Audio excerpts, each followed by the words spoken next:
जो मर्डरर होता है ना, जो हत्यारा होता है, वो भी ये कहता है मेरी मंशा अच्छी थी, मैं किसी का बुरा नहीं करता।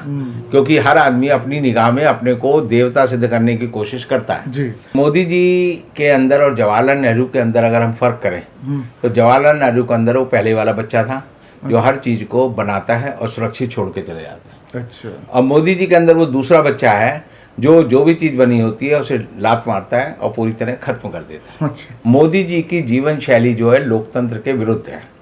मुझे लगता है उनके अंदर हिटलर की आत्मा है।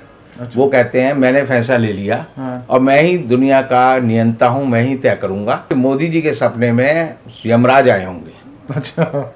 और वो यमराज वो आए होंगे कि बेटा तूने जो है 731 किसानों की बलि तो मेरे को दे दी, अब इनकी लाशें और इनकी आत्माओं का मैं क्या करूं। तो सरकार जो है बोरा गई है और इस सरकार का बोराना सिद्ध करता है कि हिंदुस्तान का लोकतंत्र, हिंदुस्तान के किसान, हिंदुस्तान के मजदूर, हिंदुस्तान के बेरोजगार सब जो है आज जाग गए हैं और इस सरकार की खटिया खड़ी करने में लग गए हैं। नमस्कार आदाब दोस्तों, हिंद वॉइस में आपका स्वागत है। मैं हूं राम, हमारे साथ हैं एडवोकेट रविंद्र कुमार जी। बात करते हैं प्रधानमंत्री नरेंद्र मोदी जी ने कल सुबह एक ट्वीट किया। अचानक सुबह एक ट्वीट आता है, उसके बाद खबरें चलनी शुरू हो जाती हैं कि किसान बिल वापस ले रही है मोदी सरकार, और कहा कि जैसे सत्र शुरू होगा तो हम इसको वापस लेने की प्रक्रिया शुरू करेंगे। सर, मेरा सवाल यह है कि अचानक परसों रात ऐसा क्या हुआ कि कल सुबह उठे और अचानक ट्वीट किया, उसके बाद टीवी पर भी आ गए। तो ऐसा मैं जानना चाहता हूँ कि अचानक कैसे ले लिया ये, जिस पर पूरे 11 महीने लगातार हंगामा हुआ, कितने किसानों की मौत हो गई, लखीमपुर जैसा कांड हो गया, आतंकवादी, नक्सलवादी, न जाने कौन कौन से शब्द इन्होंने नवाजे। तो अब ऐसे में बीजेपी प्रवक्ताओं को बड़ी मुश्किल का सामना करना पड़ रहा है। ये सब हुआ क्या अचानक? अगर आप मोदी जी का काम करने का तरीका देखें जी, तो मुझे लगता है कि मोदी जी के अंदर एक छोटा बच्चा है। अच्छा। और वो बच्चा बड़ा गुस्से वाला भी है और बड़ा क्रिएटिव भी है और एक तरह से वो डिस्ट्रक्टिव भी है। अच्छा। जैसे जब भी कभी हम समुद्र के किनारे जाएं जी, तो वहाँ देखते हैं छोटे छोटे बच्चे होते हैं, रेत के घरौंदे बनाते हैं जी। उन घरौंदे में वो पूरा जो है नाटक करते हैं कि जैसे वो घर में रह रहे हैं, हस्बैंड वाइफ हैं, खाना पक रहा है, बच्चे हैं। जब वो घर बनाकर सारे काम होते हैं और जब बच्चे को पता चलता है कि अब घर चलने के लिए उसकी माँ आवाज़ लगाती है, तो वो पहला काम क्या करता है, या तो उस घरौंदे को सुरक्षित छोड़कर चला जाता है जी, या उस पर जो अपनी लात मार के सारी की सारी जो उसकी क्रिएटिविटी है उसको खत्म कर देता है। अच्छा। तो मोदी जी के अंदर और जवाहरलाल नेहरू के अंदर अगर हम फर्क करें तो जवाहरलाल नेहरू के अंदर वो पहले वाला बच्चा था जो हर चीज को बनाता है और सुरक्षित छोड़ के चले जाता है। अच्छा। और मोदी जी के अंदर वो दूसरा बच्चा है जो भी चीज बनी होती है उसे लात मारता है और पूरी तरह खत्म कर देता है। अच्छा। तो आप देखें कि ये पहली बार नहीं है कि मोदी जी ने कोई फैसला अचानक लिया है। उन्होंने 8 नवंबर 2016 को नोटबंदी का ऐलान कर दिया जी। और ये समझो 15 मिनट पहले तक किसी को नहीं पता था कि नोटबंदी सरकार करने वाली है। यानी एक फैसला जिसमें कैबिनेट भी शामिल थी, उनके लोगों को भी उसका कोई पर्चा नहीं दिया, कैबिनेट सेक्रेटरी को नहीं पता था। आप देखिए कि रिजर्व बैंक के गवर्नर जो रघुराम राजन थे उनको नहीं पता था जी, किसी को नहीं पता था। और मोदी जी अचानक अवतरित हुए 8 बजे और उन्होंने घोषणा कर दी कि आज से 500 और 1000 के नोट जो है वो लीगल टेंडर नहीं रहेंगे जी। इसी तरह आप देखेंगे जीएसटी के मामले में भी मोदी जी आए और उन्होंने कहा जीएसटी लागू कर रहे हैं और धाम से बिना किसी तैयारी के, यानी हर चीज का एक तरीका होता है, बिल्कुल बिना तैयारी के उन्होंने पहले जो है जीएसटी का बिल ले आए, उसे पास करा दिया और संसद में कहा आज़ादी की दूसरा दिन है। अच्छा। घंटे घड़ियाल बज गए रात के 12 बजे, फ्रीडम एट मिडनाइट की तरह। और उसके बाद पता चला कि अभी तो कोई वेबसाइट भी नहीं बनी, कुछ नहीं हुआ और आज तक वो झगड़ा चल रहा है। इसी तरह हम देखते हैं कि कोरोना काल में मोदी जी एक दिन टीवी पर अवतरित हुए और लोगों को कहा जी हम पूरे देश में लॉकडाउन लगा रहे हैं, 4 घंटे का समय है। अच्छा। रात के 12 बजे से लॉकडाउन लग जाएगा। और लोग जो है बेतहाशा घर से भागे, दुकानों में भीड़ लग गई कि राशन इकट्ठा करो और चीजें इकट्ठी करो, और 4 घंटे में पूरे देश में जो तबाही हुई वो सबने देखी। बिल्कुल। और अब जो किसान बिल पे जो मोदी जी ने पहले ऑर्डिनेंस के रूप में लाए, फिर अपने जन्मदिन पर उसे किसान बिल को पास करवाया सितंबर 2020 में जी। और उसके बाद जो है किसान जो है अपने आंदोलन के लिए पहले पंजाब में, फिर दिल्ली में, दिल्ली के बॉर्डरों पर आए और पूरे देश में किसानों की तबाही का मंजर किसानों ने भी देखा और देश ने भी देखा। बिल्कुल। आपने जैसे कहा कि भाई अचानक जो है मोदी जी ने जो किसान बिल लाए, उसमें किसी से विचार विमर्श नहीं हुआ। मोदी जी की जीवन शैली जो है लोकतंत्र के विरुद्ध है। मुझे लगता है उनके अंदर हिटलर की आत्मा है। अच्छा। वो कहते हैं मैंने फैसला ले लिया और मैं ही दुनिया का नियंता हूं, मैं ही तय करूंगा। और इसीलिए मोदी जी कभी किसी से विचार विमर्श नहीं करते। यानी हमारे देश में संसदीय लोकतंत्र है, इसे कॉन्स्टिट्यूशनल डेमोक्रेसी। तो संसदीय लोकतंत्र में होता यह है कि हर लेवल पर जो है बहस होती है। जी जी। पहले जो आप देखते होंगे कि इंदिरा गांधी के टाइम में, नरसिम्हा राव के टाइम में, अटल बिहारी वाजपेयी के टाइम में, मनमोहन सिंह के टाइम में पहले छोटे छोटे समूह में चर्चा शुरू होती थी, लोग उस पर ध्यान आकर्षित करते थे, अखबारों में छपता था, जनता के लेवल पे बहस होती थी। फिर सरकार जो है एक संसदीय समिति बनाती थी, उसमें उसकी विचार विमर्श होकर बातचीत होती थी। फिर उसको संसद में 3 बार जो है कोई भी बिल जब आता है तो उसकी जो 3 बार तो पढ़ाई जो है संसद के अंदर होनी चाहिए। 3 बार उसे कहते हैं पार्ट रीडिंग। उसके बाद जो है सांसद अपने विचार रखते हैं, रखने के बाद जो है वो अपनी आपत्ति या जो संशोधन है वो पेश करते हैं। उन आपत्ति और संशोधन पे जो है बहस होती है और बहस होने के बाद उस पर जो है वोटिंग होती है। बिल्कुल। और वोटिंग का जो तरीका है वो सीधा साधा ऐसा तरीका है जिसमें कि पहले तो हर संशोधन पर वोटिंग होती है। जब वोटिंग के बाद अगर लोगों से पूछा जाता है कि भाई इसे पास करना है नहीं करना, तो पहली बार वॉइस वोट होता है, जिसमें जो संसद सदस्य होते हैं या विधानसभा के जो मेंबर होते हैं या विधान परिषद के होते हैं, वो आईज एंड नोज में उसको अपनी आवाज़ लगाकर जो बताते हैं। बिल्कुल। तो अध्यक्ष या पीठाधीन अधिकारी होता है उसे मान लेता है। अगर किसी को आपत्ति होती है तो फिर ये होता है कि इस पे जो है आप जो है हाथ उठाएं, तो लोगों को हाथ उठाकर हाथ गिने जाते हैं। उसके बावजूद भी अगर कोई आपत्ति करता है तो ये होता है कि बैलेट काउंटिंग होगी, बैलेट से वोट डलेगा। सारी जो लॉबीज हैं वो बंद कर दी जाती हैं, सांसदों को जो है एक वो दिया जाता है बैलेट, और बैलेट से वो जो है उसमें हाँ ना जो लिखना होता है वो काउंटिंग होती है और वो तरीका है। लेकिन मोदी जी ने हर चीज को सुपरसोनिक स्पीड से जो है लागू कर दिया है। लेकिन सवाल यहाँ पर ये आ रहा है कि कोई भी फैसला आज तक वापस नहीं लिया, फिर इसको क्यों ले लिया? ये आपका सवाल बहुत जायज है और जनता की निगाह में यही है कि आखिर रात को क्या हुआ जी, कि मोदी जी के सपने में कौन आए, सरदार पटेल आए या महात्मा गांधी आए या हिटलर आया या जवाहरलाल नेहरू आए, जिसने मोदी जी को रात को ही कहा कि बेटा किसान बिल वापस ले ले। तो मुझे लगता है कि मोदी जी के सपने में यमराज आए होंगे। अच्छा। और वो यमराज वो आए होंगे कि बेटा तूने जो है 731 किसानों की बलि तो मेरे को दे दी, अब इनकी लाशें और इनकी आत्माओं का मैं क्या करूं। तो जैसे होता है आदमी के अंदर एक पाप बोध होता है। अच्छा। किसी आदमी ने जैसे अंगुलीमान है, उसने 999 लोगों को मार दिया और उसने प्रण लिया कि मैं जो है 1000 लोगों को मारकर उनकी जो छोटी उंगली है उसको अपनी माला में पिरोकर गले में पहनूंगा। अच्छा। और ये इस बात का उद्घोष होगा कि मैं जो हूँ उंगलीमान हूँ जिसने 1000 लोगों की लाश में बदला और उनकी उंगलियों को ये निशानी है जी। तो मोदी जी के भीतर भी मैं ये मानता हूँ कि वो उंगलीमान की आत्मा है। अच्छा। और उंगलीमान ने जब 999 लोगों को कत्ल कर दिया, उनकी अंगूठी उनकी उंगलियों की जो माला पहन ली, तो किस्सा आता है और ये सच भी है कि गौतम बुद्ध जो थे उस रास्ते से गुजर रहे थे। अच्छा। तो जब वो गुजर रहे थे तो लोगों ने कहा कि आप वहां मत जाओ, यहाँ एक बड़ा भयंकर डाकू है उंगलीमान, वो लोगों को मार देता है और आज उसे आखिरी यानी 1000 में आदमी को लाश में बदलकर उसकी उंगली की माला पहननी है। तो आप मत जाओ। तब जो है गौतम बुद्ध ने कहा कि मैं तो जाऊंगा। और वो वहां गए और उंगलीमान ने उसे कहा कि भाई ठहर, तू मेरा सबसे बड़ा शिकार है जिसकी मैं कई दिन से प्रतीक्षा कर रहा था, अब मैं तेरे को मारूंगा और तेरी जो उंगली काट कर जो है उसकी माला पहनूंगा। तो गौतम बुद्ध ने कहा कि तू जो करना चाहता है वो कर, मैं आया हूँ, मैं निहत्था हूँ और मैं जानबूझकर आया हूँ। लेकिन मेरे एक सवाल का जवाब दे कि क्या तू इस पेड़ से, वहाँ एक पेड़ था, कि इसकी टहनी काट सकता है? उसने कहा कि काट सकता हूँ। उसने लिया और अपनी खड़क से जो है उसको काटा। काटने के बाद उंगलीमान से गौतम बुद्ध ने कहा कि क्या तू इसे जोड़ सकता है? उंगलीमान ने कहा मैं जोड़ नहीं सकता। तो उसने कहा जब तू जोड़ नहीं सकता तो तू अपने को बड़ा इतना बलवीर और ताकतवर क्यों समझता है? तो मोदी जी को भी मैं देखता हूं कि वो उंगलीमान वाली हालत में थे, 999 लोगों की हत्या उन्होंने कर दी थी, लेकिन अचानक उन्हें बोध हुआ कि मैं विध्वंसक हूं, मैं विध्वंस कर सकता हूं, लेकिन मैं किसी चीज़ का सृजन नहीं कर सकता।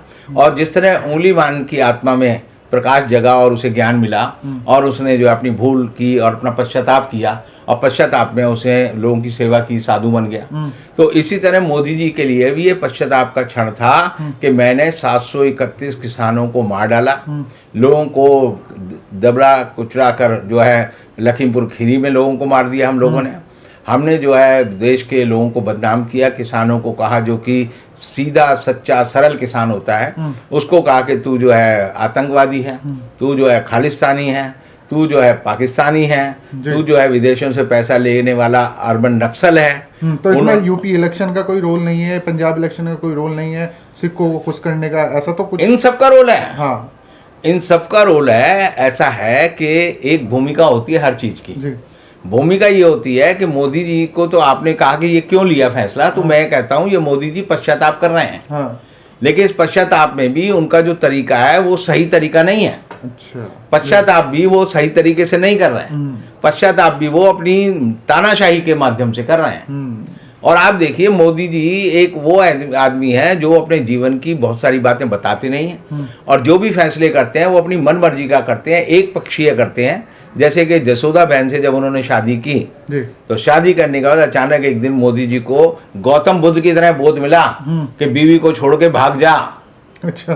तो मैं इसलिए तुलना कर रहा हूँ, मोदी जी के अंदर गौतम बुद्ध की आत्मा भी है और मोदी जी के अंदर जो है हिटलर की आत्मा भी है। तो मोदी जी के अंदर जो है रावण की आत्मा भी है और मोदी के अंदर राम की आत्मा भी है कि राम ने भी अपनी पत्नी को छोड़ा था तो मोदी जी ने भी छोड़ा। मोदी जी भी ये मानते हैं और उनके जो हनुमान हैं जो अमित शाह हैं वो भी मानते हैं रावण सुशासन के पाठ को अमल में लाया था। वो बड़ा ज्ञानी था, विद्वज्जन था और उसने लंका में सुशासन की स्थापना की थी।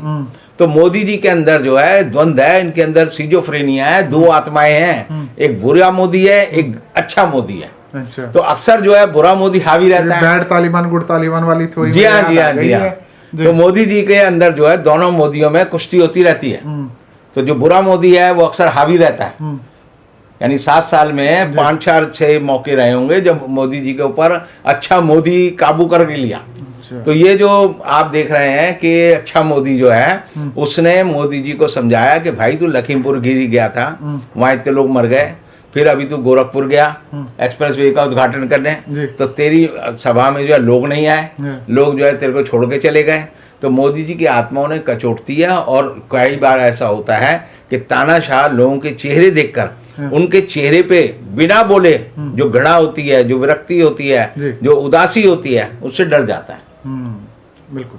तो मोदी जी को ये ज्ञान जो है आप समझिए जब ये गोरखपुर गए गुरु गोरखनाथ की नगरी में तो मुझे लगता है कि वहां पर ही इनको आभास हो गया कि मेरे दिन जो है गिने चुने रह गए हैं। और हिंदुस्तान में क्या होता है कि आदमी पाप बड़ा करता है, पाप करने के बाद अंतिम दिनों में कहता है मैं सुधर जाऊं कि दूसरे लोग को सुधार लूं। तो मोदी जी ने सोचा कि मैंने किसान आंदोलन के किसानों का 80 लाख किसानों को उन्होंने सड़क पर ले आए, उन्होंने आंदोलन में हिस्सा लिया, उनको हर तरह से बदनाम करने की कोशिश की। आप देखते हैं 26 जनवरी 2021 को जब लाल किले के पास यानी दिल्ली में ट्रैक्टर से आ रहे थे लोग, तब उनमें वहाँ पर दंगा कराने की कोशिश की भारत सरकार ने ही। और उसके बाद जो है वो एक नया शगल शुरू किया टूल किट का और ये आज ही एक टूल किट बन गई। और टूल किट बनने के बाद उन्होंने ये बताने की कोशिश की कि इसमें ग्रेटा थनबर्ग एक जो पर्यावरण रक्षा करके छोटी बच्ची है, एक्टिविस्ट है, हाँ, रेहन्ना और मियाँ खलीफा, उन तक ने भी इसकी आवाज उठाई। तो मोदी जी की ट्रोल आर्मी है जिसमें आरएसएस के लोग हैं, अमित मालवीय है, इनका आईटी सेल के लोग हैं और ये जितने मोदी मीडिया के लोग हैं, चाहे वो सुधीर चौधरी हो, चाहे अंजना ओम कश्यप हो या जितने भी लोग हों, ये दिन रात सबको जो है गाली देकर ये सिद्ध कर रहे थे मानवता के दुश्मन है, देश के दुश्मन है, देशद्रोही हैं और लगातार बिना सांस रोके ये लोगों को जितनी गाली और जितनी निंदा कर सकते थे वो करते थे जी। अब हुआ क्या कि कल सुबह मोदी जी ने जैसे ही डाला, जैसे आपने भी बताया और सबने भी देखा कि पहले आया कि ट्विटर पे कि मोदी जी राष्ट्र को संबोधित करेंगे। हाँ बिल्कुल। तो मोदी जी जब जब राष्ट्र को संबोधित करते हैं तो राष्ट्र की आधी जान निकल जाती है कि पता नहीं आज ये क्या कर डालेगा। बिल्कुल। तो जब 9 बजे मोदी जी ने कहा कि मेरी तपस्या में कोई कमी रह गई, हाँ, किसानों को मैं समझा नहीं पाया, और किसानों को मैं समझा नहीं पाया, और लंबा चौड़ा उन्होंने अपने को सिद्ध करने की कोशिश की कि मेरी मंशा अच्छी थी। यानी जो मर्डरर होता है ना, जो हत्यारा होता है, वो भी ये कहता है मेरी मंशा अच्छी थी, मैं किसी का बुरा नहीं करता, क्योंकि हर आदमी अपनी निगाह में अपने को देवता सिद्ध करने की कोशिश करता है जी। तो मोदी जी ने कहा कि हमने तीनों किसान बिलों को वापस लेने का फैसला किया है जी। अब सवाल यह है कि क्या मोदी जी ने कल सुबह कैबिनेट की मीटिंग बुलाई थी? क्या परसों रात को कैबिनेट की मीटिंग बुलाई थी जी। क्या कैबिनेट सेक्रेटरी को बताया था कि हम किसान बिल वापस ले रहे हैं? क्या लोकसभा के अध्यक्ष, क्योंकि लोकसभा का सेशन अब जो है बिल्कुल उसमें 10 दिन भी नहीं बचे, 10 दिन भी नहीं बचे जी, 10 दिन में। तो 15 दिन पहले जो है लोकसभा अध्यक्ष को बताना सरकार की जिम्मेदारी होती है, हम क्या क्या कार्य करेंगे, विधायी कार्य करेंगे या दूसरे कार्य करेंगे। तो क्या मोदी जी ने लोकसभा अध्यक्ष को बताया? क्या मोदी जी ने राज्यसभा की सभापति को बताया? क्या मोदी जी ने देश के प्रधानमंत्री को बताया कि हम तीनों किसान बिल वापस ले रहे हैं? तो मोदी जी ने किसी को नहीं बताया। मैंने जैसे आपको पहले भी कहा कि मोदी जी के मन में जो आ जाता है वो ठान लेते हैं, और वो समझते हैं कि देश का शासन चलाना, देश के लोगों के भाग्य का, भविष्य का निर्धारण करना जो है सिर्फ मेरे हाथ में है, मैं ही करूँगा। और ये जो मोदी की मैं है, इसने ही किसानों को इनके सामने खड़ा किया, और मैंने ही किसानों को इनके सामने लड़ने के लिए मजबूर किया, और इस मैंने ही किसान बिलों पे मोदी सरकार को पूरी तरह से नेस्ता नाबूद कर दिया है। और आज के समय में आप देखेंगे कि किसान आंदोलन जो है खत्म नहीं हुआ है। मोदी जी के कहने के बाद कई लोगों को लग रहा था, सारे चैनल कह रहे थे कि अब जो है किसान अपने टी टप्पर उठाएंगे और अपने घर चले जाएंगे, सारे बॉर्डर खाली हो जाएंगे। लेकिन किसानों को पता है ये आदमी जो है मायावी है, रावण की तरह, ये कुछ भी कर सकता है। तो उन्होंने बड़ी समझदारी से जितने भी लोग हैं किसान आंदोलन के, चाहे बलबीर सिंह राजोवाल हों या जोगिंदर सिंह अग्रवाल हो या राकेश टिकैत हों या और दूसरे लोग हों, सब ने जो है तय किया कि हम जो है जब तक ये किसान बिल खत्म नहीं हो जाते तब तक हम जो है अपना जो पूरा का पूरा जो जलूस है, जो जलसा है, जो जगह है, आंदोलन है, वो नहीं छोड़ेंगे। और दूसरा उन्होंने उसमें 2 शर्तें और जोड़ दी हैं कि हम उसमें एमएसपी का कानून बनवाएंगे, और एमएसपी के साथ साथ जो है इलेक्ट्रिसिटी संशोधन बिल जो गवर्नमेंट लाई है किसानों के खिलाफ, जब तक वो पास नहीं होगा तब तक नहीं होगा। और तीसरी बात मैं बताना चाहता हूं लोगों को कि अभी तक मोदी जी अब भी झूठ बोल रहे हैं। झूठ ये बोल रहे हैं कि हमने तीनों किसान बिल वापस लेने का फैसला किया है। अरे भाई, बिल तो 2 थे। बिल तो एक था कि कृषि व्यापार और वाणिज्य बिल, और एक था कृषि सेवा बिल, और तीसरा है एमएसपी के, और इसके अलावा कि हम जो है एसेंशियल कमोडिटी बिल को वापस ले चुके हैं। तो ये बिल मोदी जी वापस ले चुके हैं, किसान इसका विरोध कर रहे हैं। तो उल्टा इन्हें जो है ये जो मिनिमम एसेंशियल कमोडिटी एक्ट है इसको लागू करना है। तो जो तुम पहले ही वापस ले रहे हो, मोदी जी कह रहे हैं हम उसको भी वापस लेंगे।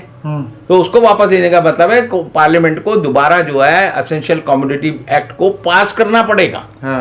तो आज के दिन जो है मोदी जी ने 2 बिल वापस लिए हैं। मोदी जी ने 3 भूलें की हैं, ये उन्होंने स्वीकार कर लिया कि मेरी तीनों भूलें हैं, लेकिन अभी भी उन्हें 3 बिल पास करने हैं। एक एमएसपी का बिल पास करना है, एक एसेंशियल कमोडिटी का बिल पास करना है, और एक इलेक्ट्रिसिटी जो अमेंडमेंट बिल है उसमें जो उन्होंने अमेंडमेंट किया वो वापस लेना है। तो आप समझिए मोदी जी अभी भी उनको नहीं पता, गफलत में है कि मेरे को क्या करना है क्या नहीं करना। अभी तक मोदी जी नमक जी और शक्कर का अंतर नहीं समझ पा रहे। वो किसानों को समझा रहे हैं, जो बातें समझा रहे हैं वो एक तरह से घबराहट में, एक तरह से उनको, एक होता है आदमी जैसे बोरा जाता है, तो सरकार जो है बोरा गई है। और इस सरकार का बोराना सिद्ध करता है कि हिंदुस्तान का लोकतंत्र, हिंदुस्तान के किसान, हिंदुस्तान के मजदूर, हिंदुस्तान के बेरोजगार सब जो है आज जाग गए हैं और इस सरकार की खटिया खड़ी करने में लग गए हैं।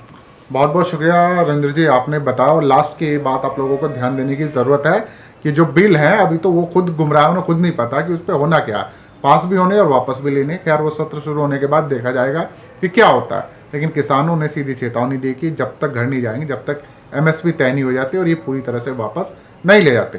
किसी और एपिसोड में रविंद्र जी की आपसे मुलाकात कराएंगे, तब तक के लिए दीजिए इजाज़त।